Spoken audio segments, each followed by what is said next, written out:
Sua Bíblia, estamos chegando já ao final do nosso estudo, da nossa leitura do livro de Josué. Eu fico impressionado como é que, sem que a gente pensasse, Deus faz a gente estar estudando esse livro da Bíblia e essa temática da Bíblia exatamente nesse momento. Desculpe Deus, Ele vê tudo. Está aí um sinal bom para você de como Ele controla, conhece todas as coisas. É o que nós vamos ler hoje e o que nós vamos estudar. Não houve nenhuma intervenção humana para que fosse esse o livro e esse o capítulo. Domingo passado nós estudamos aqui Fé para continuar conquistando. E hoje, Cidade de Refúgio e Cidade dos Levitas. Vamos então à palavra do Senhor, lendo hoje um capítulo inteiro, outro capítulo, como sempre fazemos. Disse mais o Senhor a Josué: fala aos filhos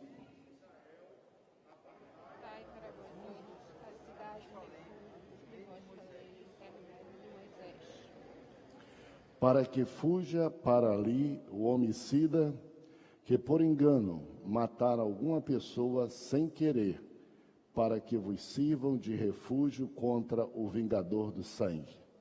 Fugindo para alguma dessas cidades, você aborda dela e escureceu a casa, perante os livros testemunhas das cidades.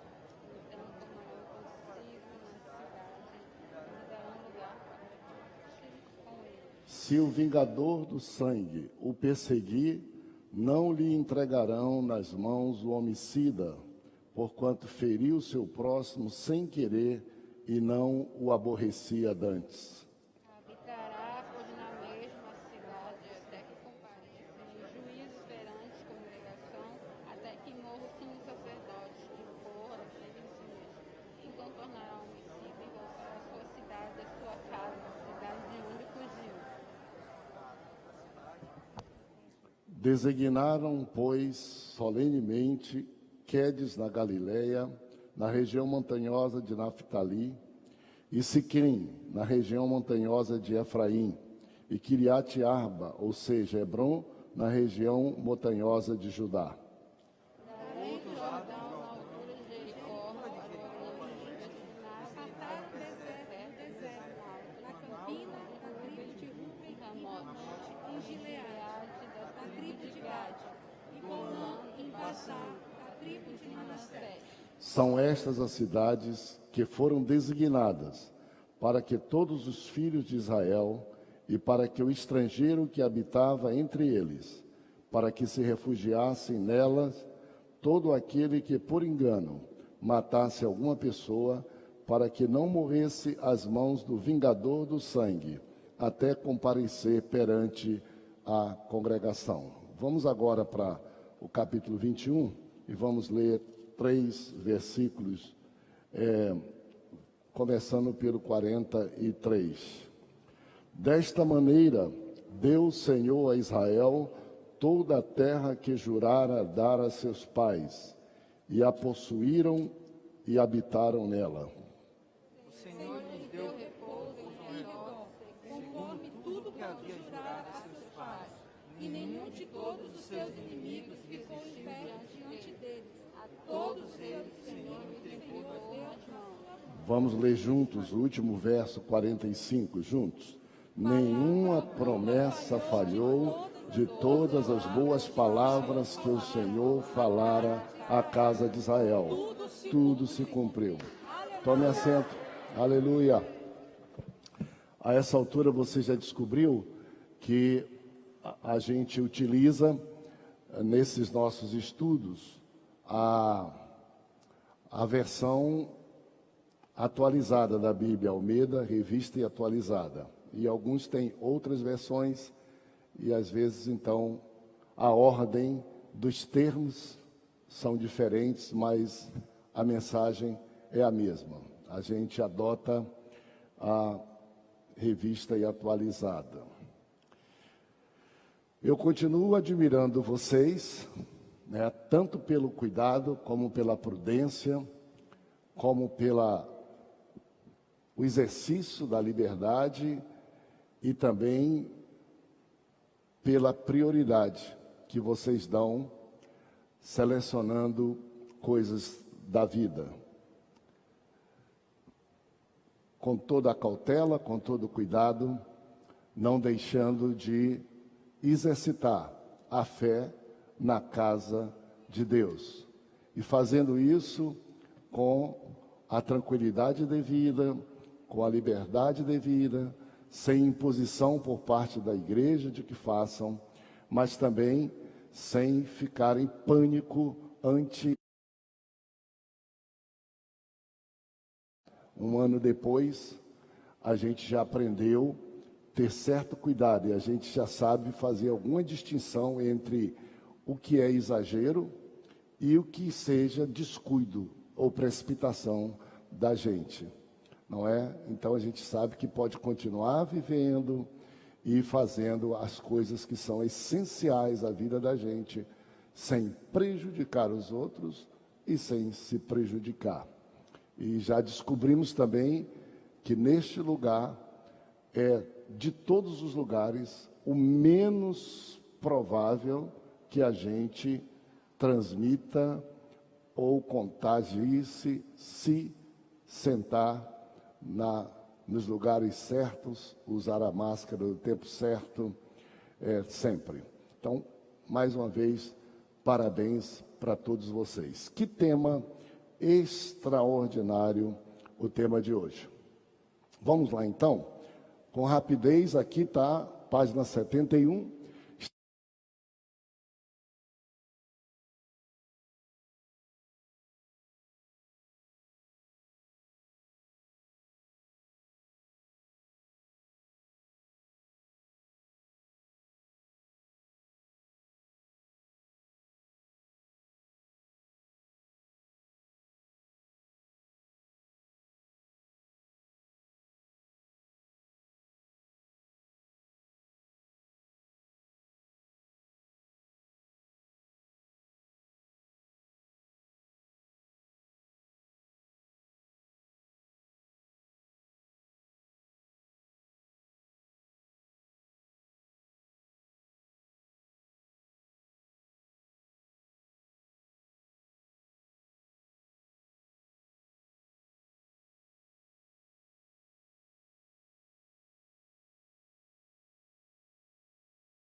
Definitivo é o céu. Incrível que com a volta de Jesus não ficarão aqui nem os nossos ossos.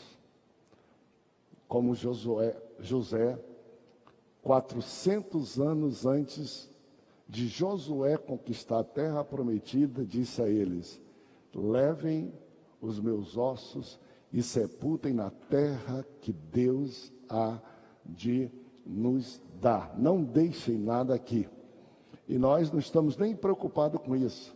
E nem contratamos funerária para nos exumar.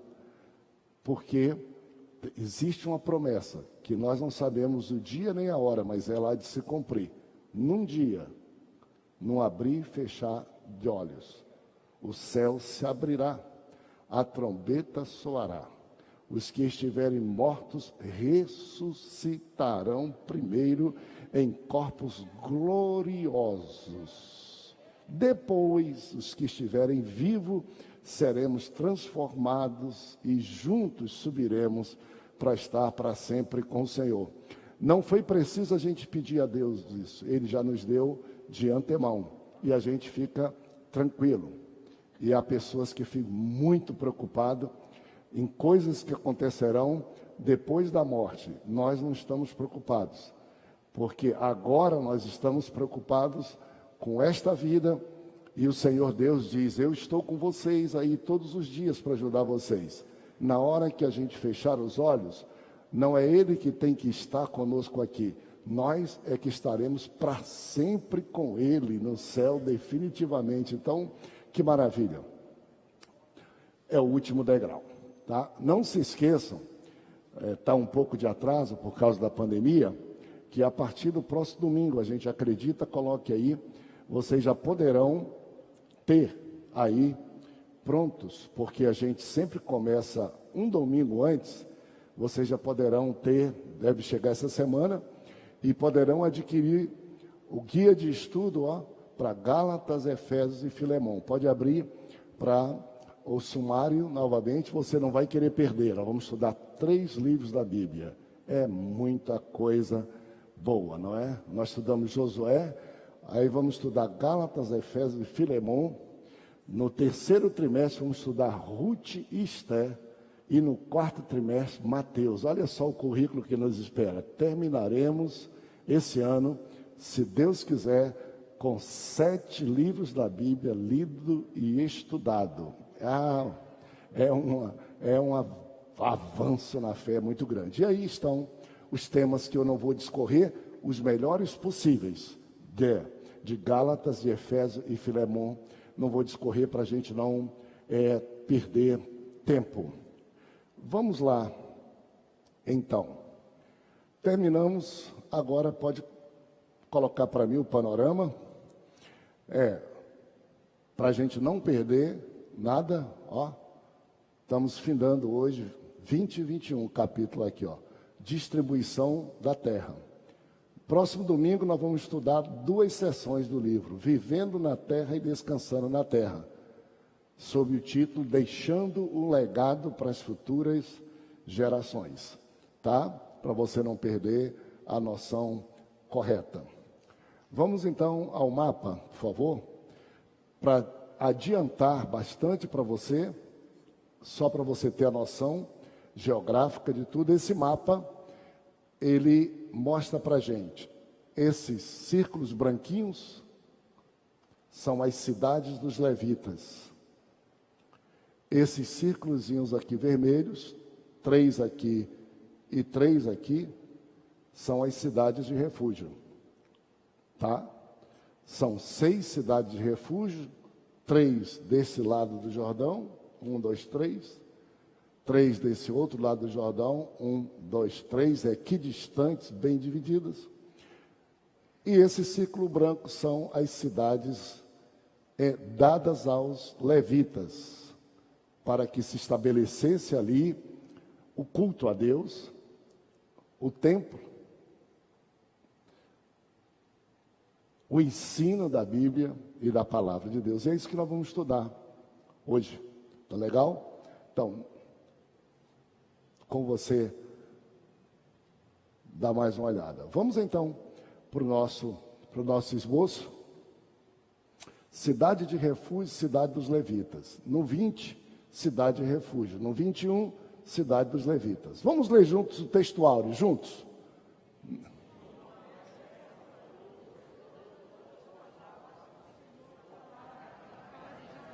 Maravilha. Hoje eu estou com vontade, no final da lição, vou ver se termino cedo, para a gente cantar assim: Deus é fiel para cumprir toda palavra dita a mim. Deus é fiel, Deus é fiel. Sim, Deus é fiel para toda promessa feita a mim. Pode cantar. Deus é fiel, Deus é fiel. Aponte para você assim, eu não morrerei enquanto o Senhor não cumprir em mim todos os sonhos que Ele mesmo sonhou para mim. Eu quero viver em santidade e adoração, pois é só dele, somente dele o meu coração.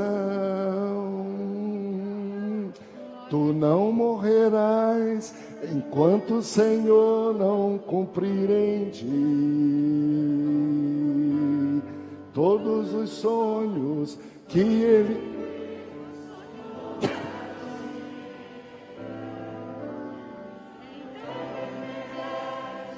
Em santidade e adoração, pois é só dele, somente dele o meu coração. Poderia ter tema melhor do que esse? Não. E eu acho que cada momento a gente usa máscara, a gente é cuidadoso, a gente é previdente. Nenhum de nós quer sofrer e nem fazer outra pessoa sofrer. Mas o dia da nossa saída desta vida para o céu está na mão do Senhor. Não está na mão da pandemia, não está na mão do médico, não está na mão do governante, está na mão do Senhor. E por isso é que a Bíblia diz: não, irmãos, não sejam como os demais que não têm esperança. Consolemos uns aos outros com estas palavras. Não se desespere, não seja ignorante sobre a vida preciosa, a conquista, o presente de Deus está na mão dele. E aí, a hora que chegar a minha hora, estou pronto. É um dilema, né? Eu não quero, a essa altura, eu não quero ficar um minuto depois. Também não quero ir um minuto antes. Você já imaginou o desespero de quem não tem Deus, de quem diz não crer em Deus e achar que a vida é um verme qualquer que você não tem sentido? A diferença é muito grande e nós não morreremos, mas vamos ter cuidado. Aliás, nós temos um problema, é muito bom a gente estudar a Bíblia aqui. Eu estava sentado aí pensando, porque a gente vai elaborando coisas, né? Por exemplo, como é que a gente resolve? A Bíblia diz que nenhuma praga chegará à nossa tenda. Mas a Covid está chegando. E é uma praga. A Bíblia errou? Não. Não errou. De jeito nenhum por isso. Porque a Bíblia diz também que o sol nasce sobre o justo e sobre o injusto. E a chuva vem sobre todos. Há coisas que acontecem na todos os seres humanos. Assim a Bíblia diz. Mas também a Bíblia diz: se o Senhor não guardar a vida, em vão guardam os médicos e os hospitais. Junta tudo isso. Você que é um bom leitor estudioso da Bíblia, você é um safo, inteligente. Você vai concluir que a gente passa pelas mesmas intempéries com uma diferença. A mão do Senhor, que nos dirige e não autoriza o crente a ser descuidado para poder se exibir. Diz assim: olha, o Senhor te guarda, mas vigia, tenha os cuidados, usa essa máscara, faz direitinho. Talvez não mude muito, mas pelo menos você não vai ficar com o peso da consciência de que você está sofrendo ou está doente pelos seus próprios erros e pecados, não é? Então é muito legal. Vamos então, olha aqui a verdade prática. Vamos ler juntos. Deus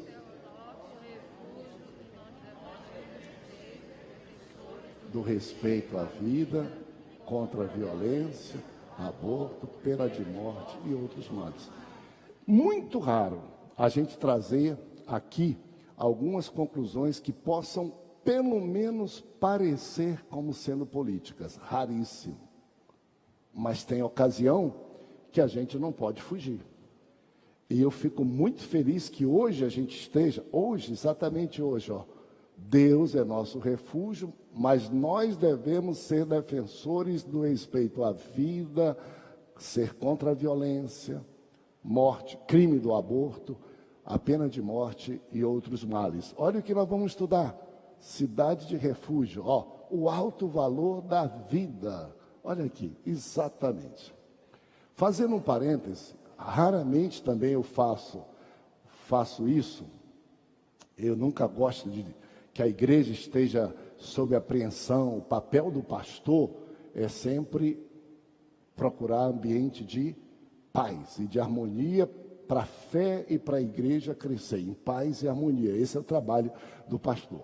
Há pastores que gostam muito de adrenalina, de sobressalto, e os irmãos ficam às vezes muito preocupados. Hoje, eu queria fazer um pedido de oração pessoal.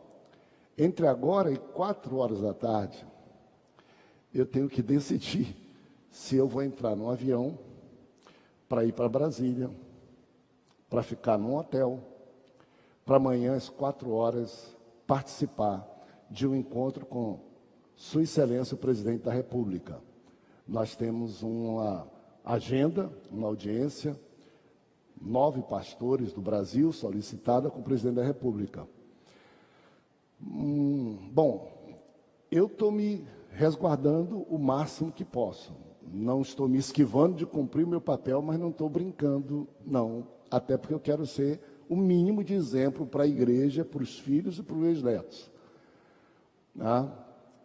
Mas estou pensando, raras vezes preciso estar pensando, pedindo de Deus, até lá, me ajuda. Porque aeroporto, avião, tudo apertado, um do lado do outro, máscara. Eu aguento máscara, mas não aguento por tempo muito longo, da agonia no avião. Quero que vocês orem para Deus dar o discernimento.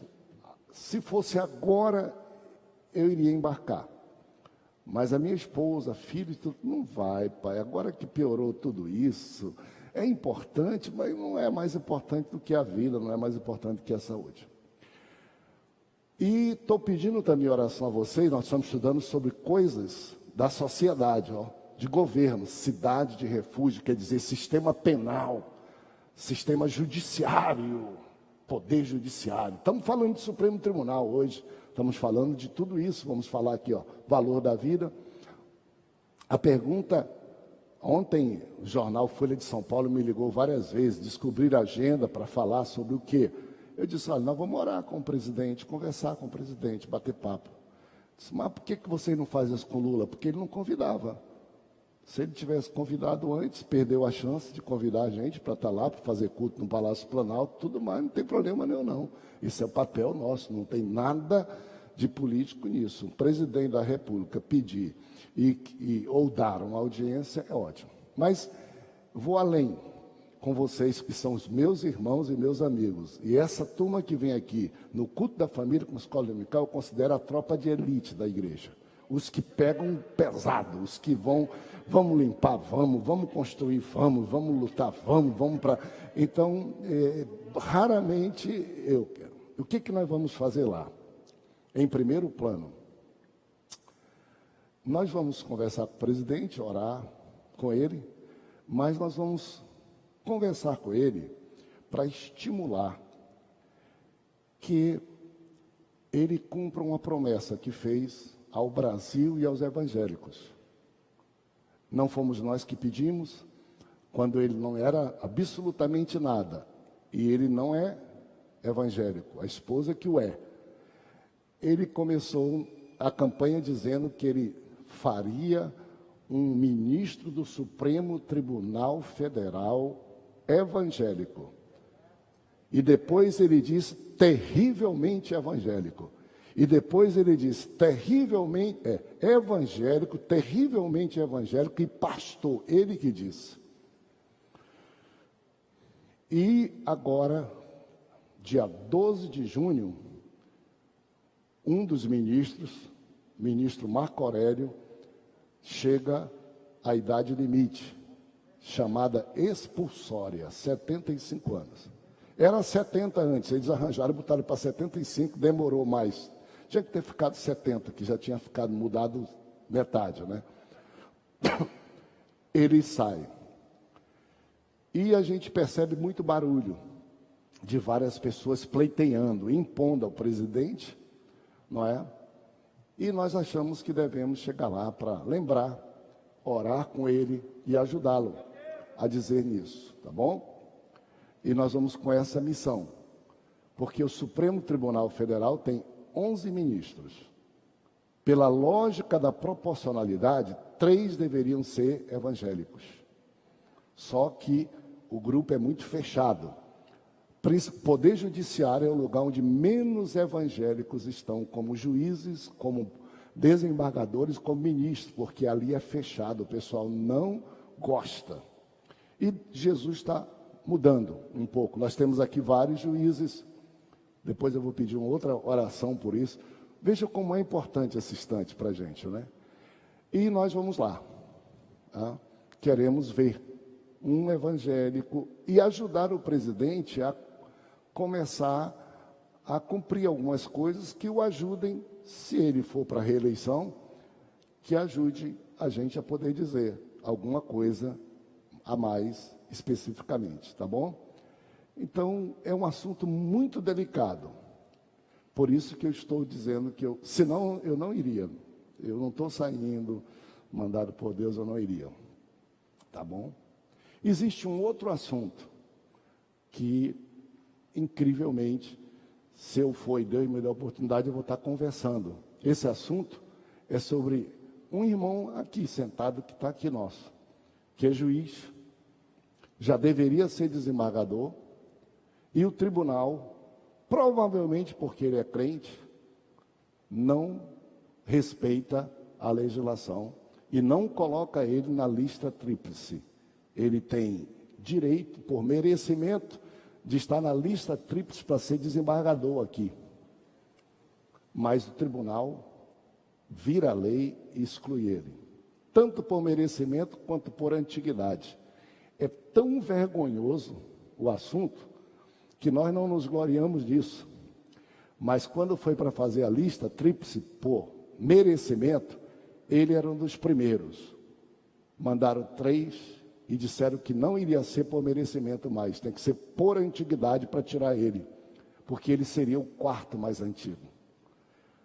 Ninguém disse nada. Nós estamos pedindo oração às vezes aqui para vocês, ninguém disse nada. 2 anos a luta para, é por merecimento, é por antiguidade. 2 anos, eles discutindo. Disseram que tem que ser por antiguidade. Portanto, esse irmão fica em 4º lugar, não participa da lista tríplice. Mas desses 2 anos, um desses juízes pediu aposentadoria das mais antigas. Ele é o 3º mais antigo, portanto ele entra em merecimento, ele entra em antiguidade. Ainda assim o tribunal quer mandar só os 2, não os 3. Né? Só os 2, é uma batalha, né? E o nosso irmão está aqui, é provável que a gente vai ter um desembargador já aqui novo, quem sabe vai ser ou o ministro supremo desses bancos. E lá eu vou conversar com o presidente, né? Só dizendo para ele: presidente, ó, o senhor esteve lá, esse nosso irmão trouxe 30 juízes para lhe ouvir. O senhor sabe que o judiciário é meio esquerdista, brabo contra o senhor, e ele conseguiu. E agora, se aparecer essa lista tríplice aí, dê uma boa olhada, melhore um pouco a qualidade dos tribunais. Bom, o que é que eu estou fazendo? Eu estou perguntando para Deus: Deus, por que você veio falar para Josué que tinha que criar cidade de refúgio? Isso não era papel dele. Você dissesse que era para ele conquistar Canaã, e acabou. Deus disse: não, nananina, não. Vocês têm algumas responsabilidades. Vocês não podem correr dela, não. Você não pode dizer que vocês são vampiros que só pensam no céu, fantasma, que Deus só... Não. Vocês têm que cuidar um pouco da terra para onde eu mandei vocês, eu entreguei vocês. Vocês não têm nem ideia dos problemas que existem. Por exemplo, Deus diz: o que é que vocês vão fazer quando estiverem em Canaã e que alguém cometer um crime, um homicídio contra a vida de outra pessoa? Josué disse: eu não sei o que eu vou fazer, não sei de nada. Não sei.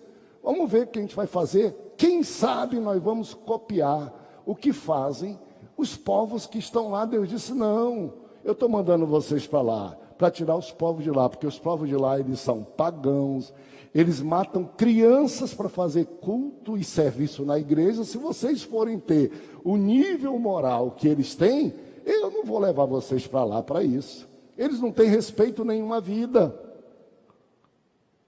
E aí, nesse papo que eu imagino tido, Deus diz, está resolvido, Josué. Já que você não sabe, ninguém sabe, aqui está a minha fórmula. Aqui está a minha saída. Não procure entre os outros povos, porque não existe. É meio maluco, é diferente, mas faz que vai dar certo. Qual é, Senhor? Verso de número 20. Disse mais o Senhor a Josué, o verso 1. Alguém leu o verso 2? Fala aos filhos de Israel, apartai para vós outros as cidades de refúgio, de que vos falei por intermédio de Moisés. Que espetacular. Deus diz, falou Deus, ele diz, cidade de refúgios, que eu falei para Moisés. Alguém leu o verso número 3? 3. Para que fuja para ali o homicida que, por engano, matar alguma pessoa sem o querer, para que vos sirva de refúgio contra o vingador do sangue. Que solução espetacular. Obedece, eu já vi lá atrás. Nós estamos falando aqui, minha gente, nós estamos falando aqui de 3.500 anos antes de hoje, onde a barbárie é que funcionava, era a força e o que funcionava, a única regra que os homens conheciam é o que a gente chama hoje de lei de talião, quer dizer, olho por olho, dente por dente. Essa era a única lei conhecida até ali. A única.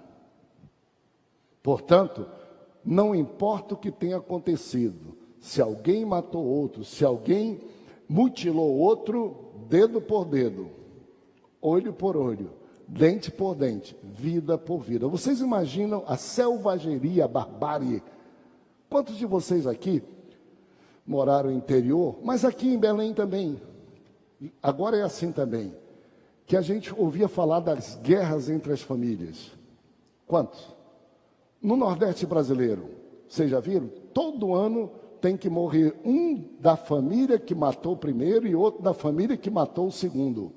E as famílias são dizimadas, porque juram vingança da morte de um seu parente. Esse é o vingador do sangue.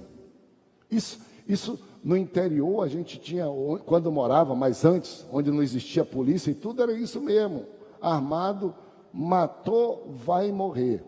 E às vezes mata qualquer pessoa, mata o inocente para vingar, mata mais do que deve e o derramamento de sangue. O Senhor Deus veio e disse, para com essa história. Vamos começar a fazer a divisão. Olha o verso de número 3. Já lemos. Para que fuja o homicida que, por engano, matar alguma pessoa sem querer, para que vos sirvam de refúgio contra o vingador de sangue. Olha, a intervenção divina para começar, valoriza a vida. Não fica brincando com a vida como se fosse vida de animal, não. Não fica pensando que você tem que matar, direito de matar o outro, não. Para com isso. Se acontecer algum crime, dá uma chance. Como vai ser? As cidades de refúgio. Quem cometeu um crime e sabe que cometeu, sem querer cometer, sem premeditação, sem nenhuma determinação de fazer aquilo, corra e vá para a cidade de refúgio. Lá você está protegido da morte do vingador de sangue. Lá vão lhe ouvir, os sacerdotes vão lhe ouvir. E se houver sentido de que você não praticou aquele crime, porque você planejou, premeditou, porque você é mau, porque você não valoriza a vida, porque você não respeita os outros, você está resguardado do vingador de sangue, do parente daquela pessoa ou de outra pessoa qualquer, do pistoleiro. Hoje ninguém consegue livrar dos pistoleiros. Pelo contrário, os homens mal pagam R$10, o cara disse, recebe R$10 para matar.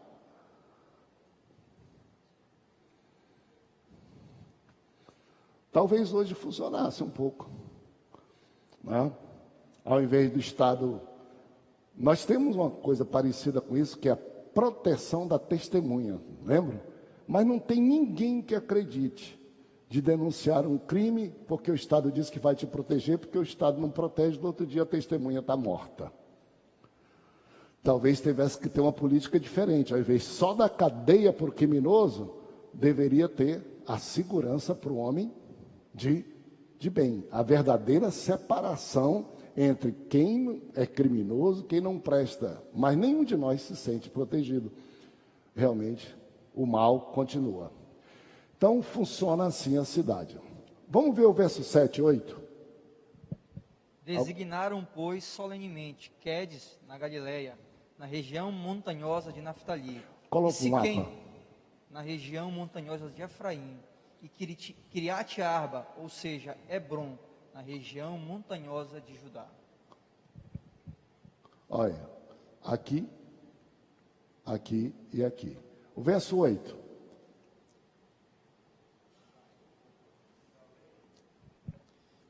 Do outro lado do Jordão, Aqui, ó. na altura de Jericó, para o leste, designaram Bezer, no deserto do planalto da Aqui. tribo de Ruben, e Ramote, em Gileade, na Aqui, tribo de Gade, e Golã, em Bazã, Aqui. na tribo de Manassés. Olha só o mapa.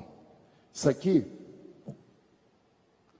20 quilômetros, no máximo 30 quilômetros, para qualquer pessoa encontrar uma cidade protegida para que não houvesse uma sequência de morte, de sangue, de violência, onde a pessoa pudesse se proteger.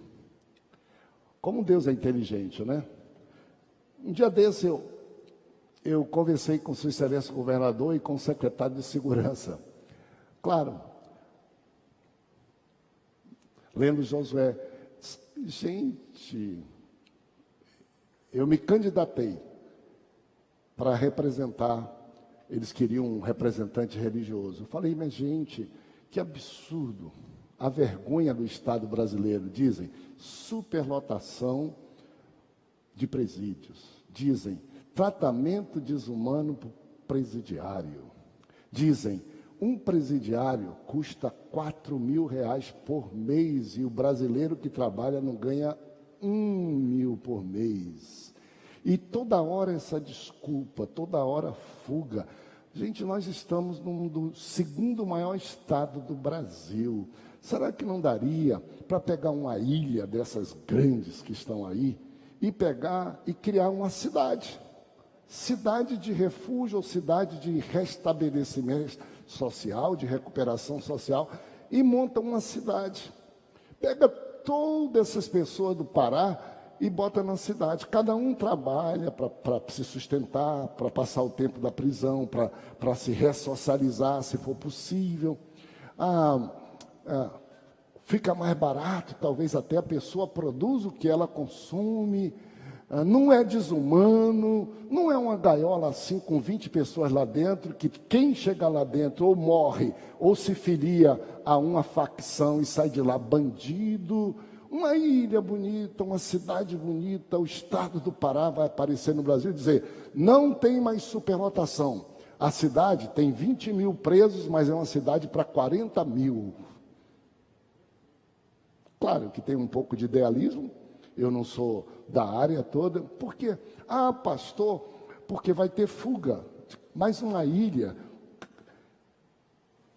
tem guarda penitenciária em todo o estado do Pará. Junta todos. Não é possível que não possa proteger essa ilha. Não é possível que não possa proteger. Não, pastor, mas o senhor não sabe. Hoje os caras vêm de helicóptero. Mas tem 4 helicópteros, 6 helicópteros, 10 aviões aí do estado, que está cada um em lugar. O cara está mexendo com tudo que é lugar. Aqui seria só um. Não é possível que não dê para ficar vigiando uma pessoa e criar alguma coisa. Se nós vamos chamar o senhor para a gente conversar depois. Eu digo, eu não estou trazendo novidade nenhuma. Estou trazendo uma coisa que está na Bíblia.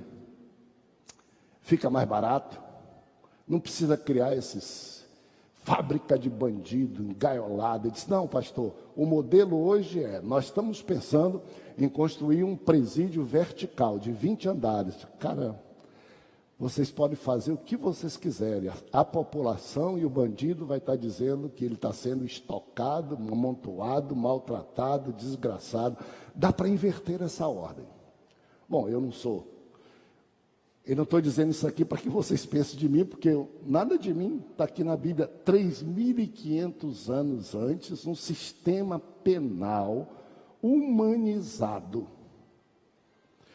que na verdade existe em todos os lugares. Aqui no Pará existe o que chamava antigamente de colônia penal. Só que bota a colônia penal do lado do presídio, que é para ficar ali a promiscuidade funcionando. Onde o preso trabalhava, o preso plantava e tantas coisas mais. É muito legal a gente ver 3.500 anos antes, Deus ensinando como é. Pode voltar agora, ok? Localização estratégica. Vamos para cá. Vingador do sangue, morte do sumo sacerdote, justiça e misericórdia. 2 versículos, por favor, leiam. Se o vingador do sangue o perseguir, não lhe entregarão nas mãos o homicida, porquanto feriu a seu próximo sem querer e não o aborrecia dantes. Habitará, pois, na mesma cidade, até que compareça em juízo perante a congregação, até que morra o sumo sacerdote, que for naqueles dias. Então tornará o homicida e voltará à sua cidade e à sua casa, a cidade de onde fugiu. Qualquer de nós, por mais que seja frio, eu acho ridículo, né? Por exemplo, a gente diz assim, o Estado Islâmico executa as pessoas. É uma selvageria, né? A gente vê aquilo, os cristãos degolados e tal. Aí a gente vem para as civilizações mais interessantes, os americanos. Várias pessoas no corredor da morte serão executados por choque, por fuzilamento, seja lá pelo que for. Uma ideia que nem sei até onde é que chega. E o erro que se faz às vezes de matar uma pessoa que não é verdadeiramente culpada para aquilo, pelos erros que a polícia mesmo comete, das suas próprias limitações. Meio esquisito. O que Deus mandou e disse a Josué, sempre alguém vai ter que reclamar. Se alguém pratica homicídio, tem que haver pena, tem que haver limitação. O problema não pode haver exagero, senão só aumentará o derramamento de sangue, que funciona contra o respeito à própria vida e à vida humana. Então, vingador de sangue, o texto está aí, inicialmente seria o parente mais próximo da vítima, até por razões propriamente emocional.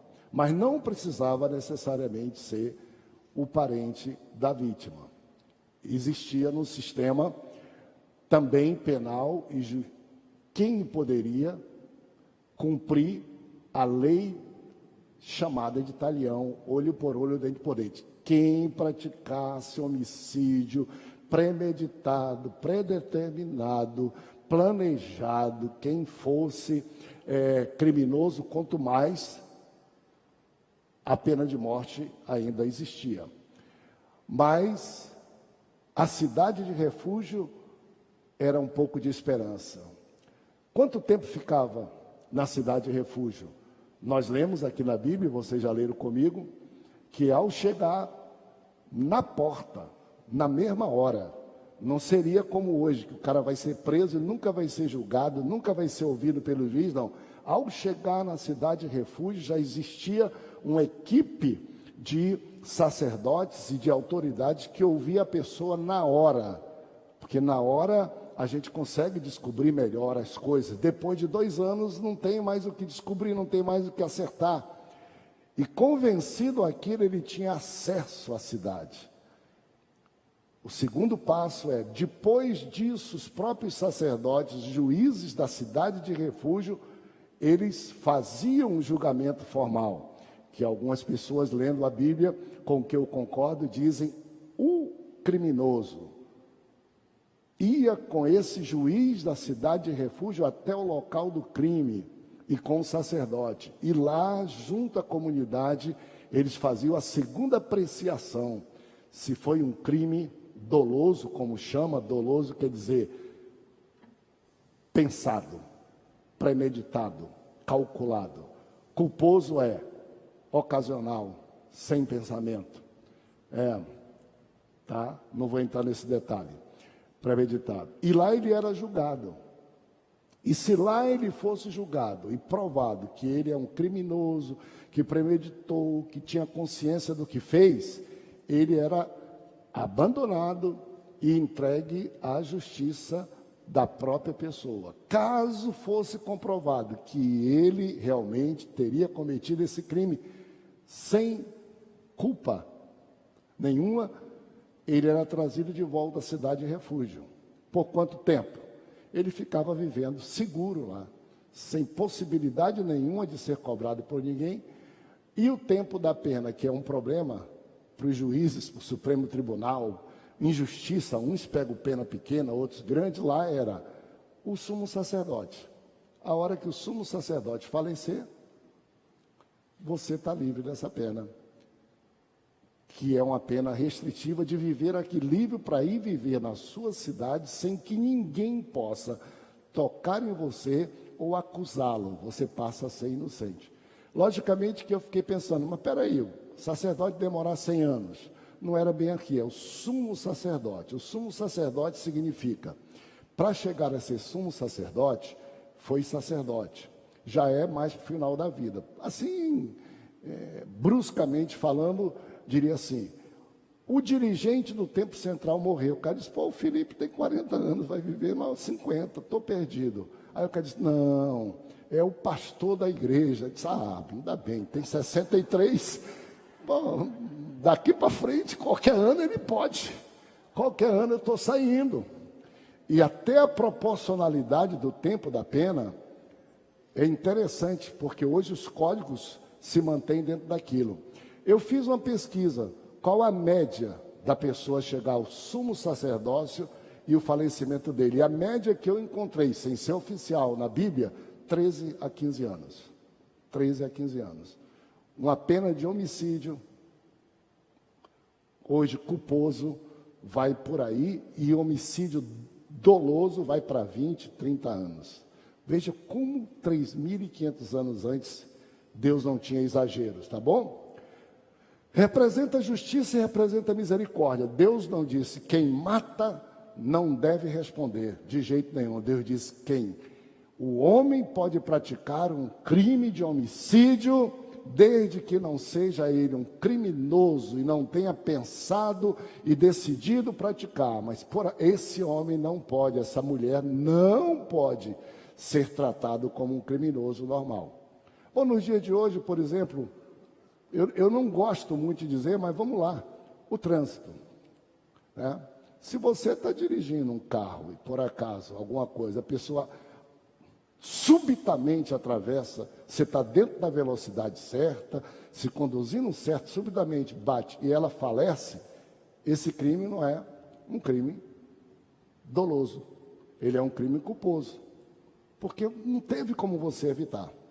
Do mesmo modo, se você pegar aqui e dizer, eu vou passar aqui a 120 por hora, e alguém passa e você mata, você disse, eu vou matar. Você não disse que queria matar, mas você disse, eu vou desrespeitar a lei, não importa o que aconteça, se alguém cair, eu respondo. Ou então, pega esse carro e vem andando por aí, uma pessoa está na calçada e você diz assim, eu vou, e vai e mata uma pessoa na calçada. Alguma coisa você fez, você quis, você não evitou. Legal? Então, Deus não isentou, mas Ele preservou. E, por fim, as cidades dos levitas, com que eu termino. A cidade dos levitas, bota o mapa, por favor. Para mim, uma das lições mais lindas. Eu comecei aqui no domingo passado a dizer isso. O mapa, por favor. Primeiro, olha só, cidade dos levitas, os branquinhos, ó. Levi era um dos 12 filhos de Jacó. Deus cumpriu a promessa por Abraão e deu a Abraão um filho chamado Isaque. Isaque gerou Jacó e gerou Esaú. Esaú renunciou o direito de ser sucessor de Isaque na fé, na herança e tudo, porque ele foi descuidado. Por um prato de lentilha, ele vendeu a sua primogenitura. Ele disse: eu não valorizo nada do que Deus diz, eu não quero nada. Então a sucessão foi feita por Jacó. Jacó, que o nome é suplantador, não vale nada, não prestava para nada. Mas que um dia teve um encontro com Deus e Deus disse: teu nome não vai ser mais enganador e suplantador, teu nome vai ser Israel, príncipe de Deus. A sorte dele foi mudada. Vá comparando isso com você aí. Vá comparando com você. Deus disse, se encontrou e Deus disse, vai ser Israel. E ele teve os filhos. Todos. Levi, um dos filhos dele.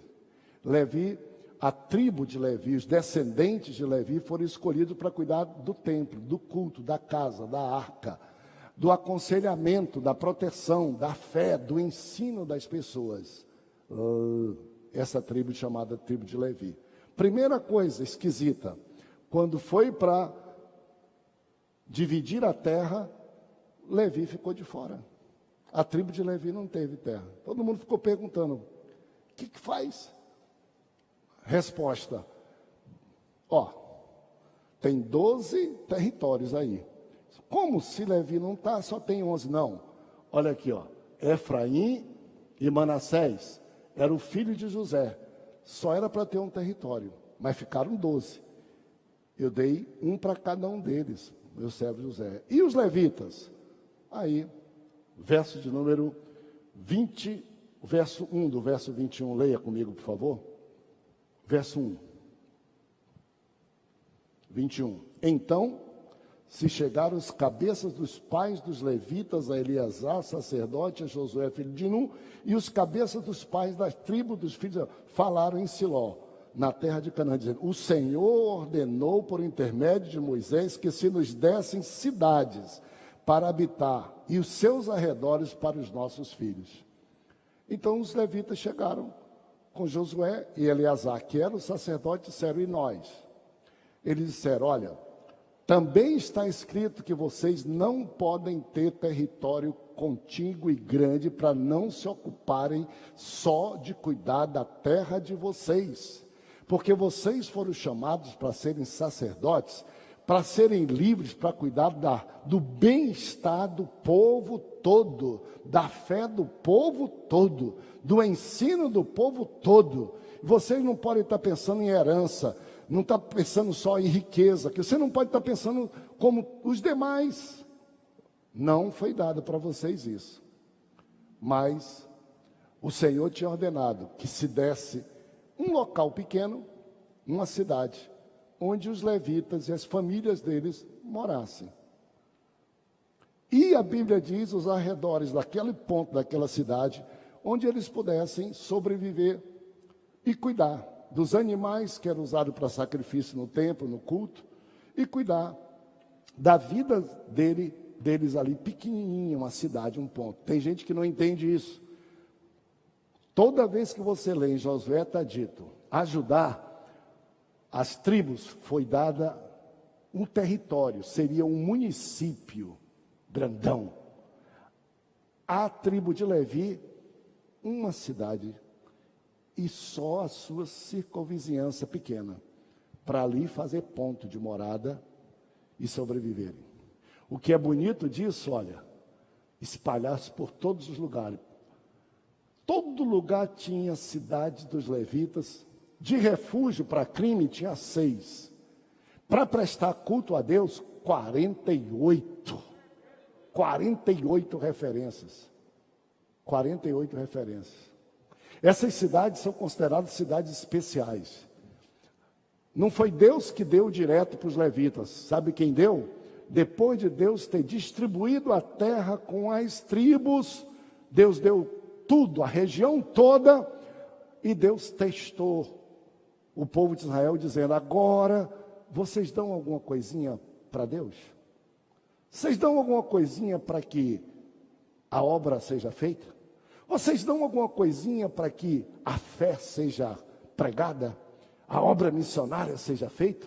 Vocês conseguem compartilhar alguma coisinha para que o Senhor que deu a vida para vocês, deu a herança para vocês, continue sendo honrado e cultuado? E aí o Senhor deu a chance e disse: está com vocês. Aí Judá veio e disse: está aqui, ó, essa cidade. Aí Manassés disse: está aqui essa outra. Aí está aqui, cada tribo dessa deu 3 cidades no seu estado. Não, eu quero ver. Não, eu quero a igreja perto. Não, eu quero que o meu filho saiba. Eu quero que exista fé aqui. E eles doaram essas cidades. Um gesto de povo. Um gesto que às vezes ninguém entende. Muitas pessoas não entendem.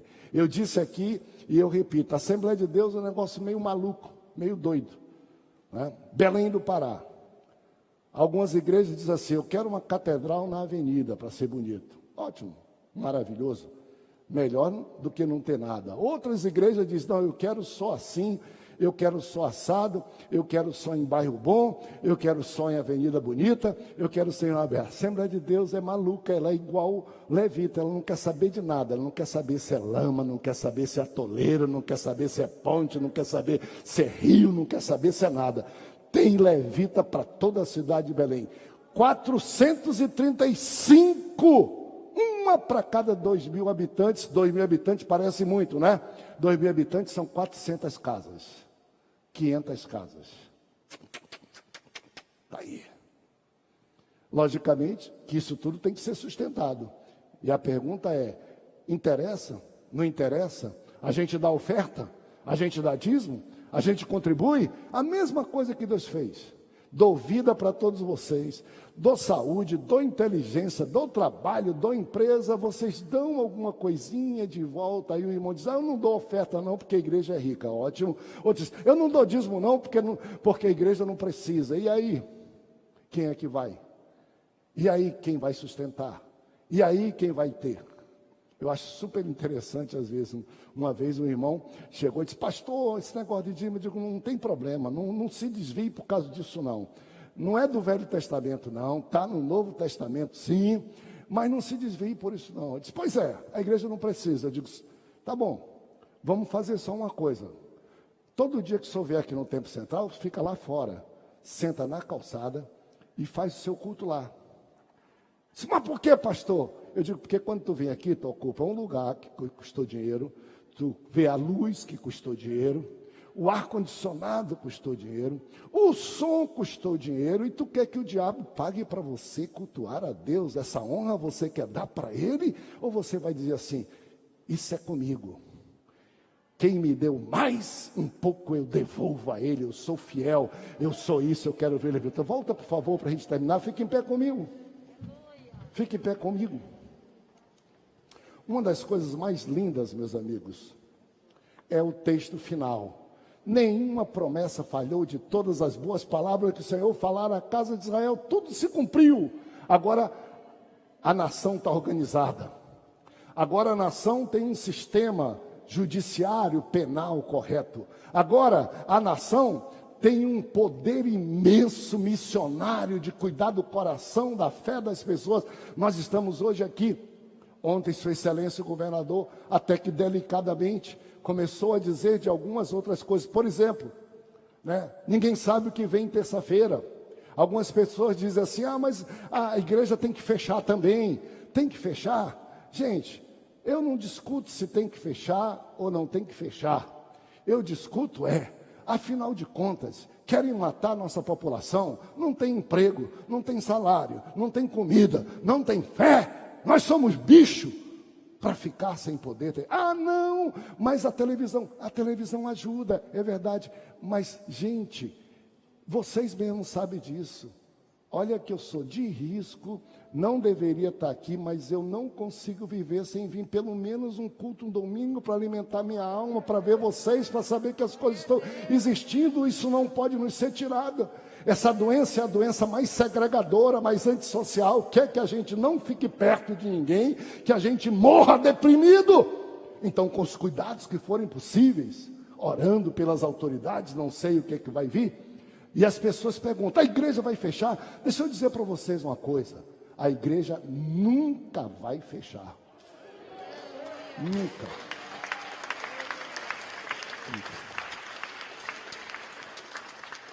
A igreja vai ser contra o governo? Não, deixe de ser burro, deixe de ser besta. Nós não estamos jogando com política. Nós não somos de partido como os governadores e prefeitos estão com o presidente jogando. Não, nós temos uma missão, nós somos cidade de refúgio e cidade dos levitas. E sabe a característica da cidade de refúgio, da cidade levita? A primeira característica, 24 horas de porta aberta. Todas as outras cidades, como Jericó, quando chegava a noite, os portões são cerrados, com medo do que está dentro e do medo do que está fora. Primeira regra para a cidade de refúgio, 24 horas de portão aberto, e para as cidades dos levitas, para atender as pessoas que precisam ser atendidas e cuidar delas. Essa era a primeira regra. Sabe qual a segunda regra para a cidade de refúgio, para a cidade dos levitas? As melhores estradas eram as que conduziam para elas, porque presumia-se que quando a pessoa precisava ir para esses lugares, estava precisando, e não podia se criar dificuldades. As pontes eram as estradas que recebiam manutenção melhor, porque era para facilitar o acesso das pessoas para chegar nessa. Terceira característica das cidades, sabe qual era? Eram as cidades mais bem sinalizadas. Mas atenção para isso. Qualquer trevo, qualquer esquina que chegasse, bota o mapa, por favor, para mim aí, para a gente terminar. Chegasse, ninguém podia errar, ninguém podia perder tempo, porque o criminoso vinha o cobrador do sangue. E a pessoa que tinha necessidade de Deus, ela tinha urgência. Ela precisava encontrar alguém que lhe ajudasse na fé. Essas cidades aqui eram as mais sinalizadas. Em todo o entroncamento que existia, olha lá, refúgio, refúgio, refúgio. E as placas tinham que ser do tamanho tão grande que a pessoa pudesse ler correndo. Correndo. Refúgio, refúgio. Levitas, levitas. Que era para a pessoa não faltar. Não é nós que estamos querendo defender nada, não. As pessoas dizem assim, igreja, tem gente que critica a igreja, e tem igreja séria, e tem igreja, aliás, a maioria é séria. Vamos acabar com essa história toda. Tem uns que não prestam, mas não são sérios. E as pessoas discutem. Uma vez discutindo, conversando com autoridades, talvez como vá conversar com o presidente amanhã, ele disse assim, não, igreja não tem sentido. Eu me reuni, 20 promotores de justiças, dizendo, a igreja não funciona em Belém. 20, com as autoridades, dizendo, não, porque a igreja não faz diferença nenhuma. Eu disse para eles, amigos, se a igreja não faz diferença aberta, fechem que vocês vão ver que diferença ela vai fazer. Se vocês não consideram o bem de uma igreja aberta, cuidando da população, tentem fechar. E ele disse, não, pastor, eu digo, eu não me responsabilizo, porque se vocês fizerem uma coisa, de quererem aproveitar essa pandemia para acabar com a nossa fé, acabar com o nosso culto, eu já tenho lado, eu obedeço toda a autoridade, mas se disserem assim, ou Deus ou a gente, já sabe que nós estamos com Deus. Não coloque a gente em beco sem saída, não. Aproveite nossa educação, aproveite o nosso comportamento, aproveite as máscaras, aproveite aí, respeitem a gente ter aprendido a trabalhar e ser educado. Não nos trate como boi, não nos trate como qualquer coisa, não. A igreja não fecha. Pode mudar horário, pode diminuir pessoas. E mais, não venha se você não quiser. Mas a porta dessa igreja estará aberta 24 horas até Jesus voltar. Segundo lugar, Não precisa na rádio, não precisa na televisão. Está faltando placa na cidade. Para a gente botar essa plaquinha aqui de Assembleia de Deus, eu já lutei bastante para a gente colocar um arco ali, que vocês sabem que tem vários arcos, né? Orem comigo, pode ser uma doideira, eu não sei se vai acontecer. Nós estamos tentando comprar uma dessas casas que tem aí, e alguém pensa assim, não falem muito alto, eu vou confidenciar para vocês. Para quê? Para a gente pegar no futuro e postular junto à autoridade pública, a gente construir uma passarela, dessas que tem nos hospitais agora, alta, bonita, para a população não precisar cruzar a rua, aí o sinal, feita pela Assembleia de Deus. Só, o que faz? Não sei quanto vai custar comprar e nem ser a passarela. O que você quer? Eu só quero colocar ali, ó, Assembleia de Deus desde 1911. Jesus te ama, só isso, só isso, só isso. Precisamos dar sinais. E finda, meus amigos, uma das coisas que nós não podemos. Cidade, diga comigo, cidade de refúgio. Parecida com Jesus. Ele é o meu refúgio. Cidade dos levitas. Parecida comigo. Eu quero fazer a obra de Jesus. Eu quero ser útil. Pai amado, nos ensina o caminho que nós devemos andar. Nesta pandemia, onde for, quando for, não nos deixa aquém. Que ninguém se perca por nossa causa, por nosso medo, por nada, Senhor Deus. E ajuda-nos a sermos cidade de refúgio para Belém do Pará. A sermos cidade dos levitas para Belém do Pará, Senhor. Que a tua igreja não pare, não feche. Que nenhum de nós, Senhor Deus, precise deixar de te servir. Pai, eu quero te pedir uma bênção especial por aqueles que estão vindo à tua casa.